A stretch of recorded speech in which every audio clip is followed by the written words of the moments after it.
I'm the best ever. I'm the most brutal and vicious and most ruthless champion there's ever been. There's no one can stop me. Lynx is a conqueror. No, I'm Alexander. He's no Alexander. I'm the best ever. There's never been anybody as ruthless. I'm Sonny Liston. I'm Jack Dempsey. There's no one like me. I'm from Nairclaw. There's no one that can match me. My style is impetuous. My defense is impregnable. And I'm just ferocious. I want your heart. I want to eat his children. Praise be to Allah. Hello, boxing fans. Welcome to Boxing to the World. What a shakeup just in less than 48 hours before fight night. Daniel Dubois pulled out and steps in comes the dangerous Martin Bakole to face Joseph Parker.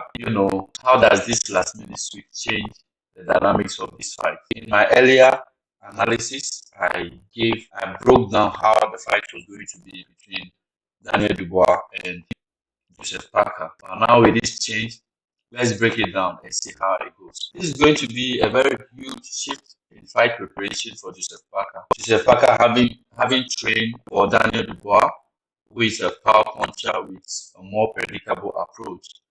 But now he has to face Bakole. Bakole, who is a very tricky, awkward heavyweight with serious physical strength. So Bakole stepping in on such a short notice. He raises questions. Is he ready, really? Or has he been training at all? Will Parker struggle against him because of this late change? We don't know. Now, what are going to be Parker's strength going into this fight for him to be able to win this fight? Parker is coming off an incredible win against Deontay Wilder, which we all know. His confidence is sky high, and he has been sharpening his boxing fundamentals, which we know. So he has to come in with his speed and movement. We know Parker is one of the quickest heavyweights in the game. He has to come in with punch combinations because Martin Bakole is a very strong boxer. He comes in very strong, so he needs to just one punch will not do the work.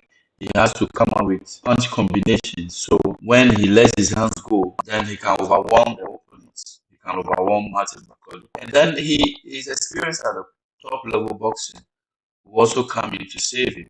So he's been with the best. He has fought Anthony Joshua. He has fought Wilder. He has fought all the guys in let me say, in category A, or all the top boxers that you can think of. He has also been a world champion before. So gathering all those experiences and bringing in those experiences into this fight will be a game changer for him. So he needs to use his movements, keep Bakole at range, avoid getting into unnecessary exchanges with Martin Bakole. Those are the ways that he needs to, or those are the tactics that he needs to employ in order to win this fight against Martin Bakole. Now, Martin Bakole, the dangerous late replacement. You don't have to sleep on Martin Bakole. He may not be a household name that we know, like the likes of Anthony Joshua, Daniel Dubois, Tyson Fury, and the rest.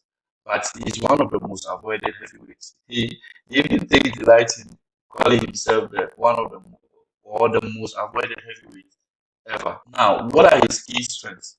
He comes with a very big size and physicality. So he's a very massive heavyweight with serious presence in the ring, and he fights inside. He's an inside fighter, so he's very comfortable on the inside and can bully opponents when they are fighting on the inside. And he's very tough. We've seen him fight. So what is his game plan going to be? He needs to close the distance, rough up Parker, and make it very ugly for him.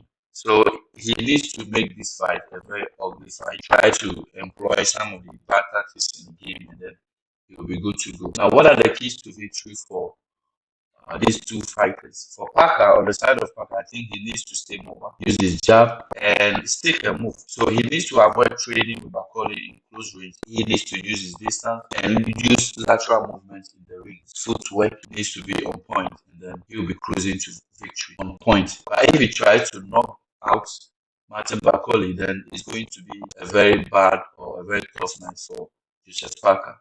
Now, on the side of Martin Bakole, we know him. He needs to press the action back to slow down Joseph Parker by giving him body shots. And in return, he needs to actually turn this fight into a war, just like Chisora does it, and be mindful of his stamina as well. If he's able to do this, then he will be cruising to victory. Now, this is a very tough fight to call. Parker has the experience and the skills, but Bakole is also a very unpredictable replacement. If Parker boxes smart, then he should take a decision win. But if Bakole can apply pressure, you could see a major upset. This is really, really going to be a very major upset if Bakole is able to pull this one. Now, my final thoughts. Boy, I want you to give me your thoughts. Who do you think will win this fight? Do you think Mr. Parker will prove his elite status, or Martin Bakole shows the world? Drop your predictions in the comment section below, and don't forget to subscribe to my channel. Thank you. I'm the best ever. I'm the most brutal and vicious and most ruthless champion there's ever been. There's no one can stop me. Lynx is a conqueror. No, I'm Alexander. He's no Alexander. I'm the best ever. There's never been anybody as ruthless. I'm Sonny Liston. I'm Jack Dempsey. There's no one like me. I'm from Nairclaw. There's no one that can match me. My style is impetuous. My defense is impregnable. And I'm just ferocious. I want your heart. I want to eat his children. Praise be to Allah.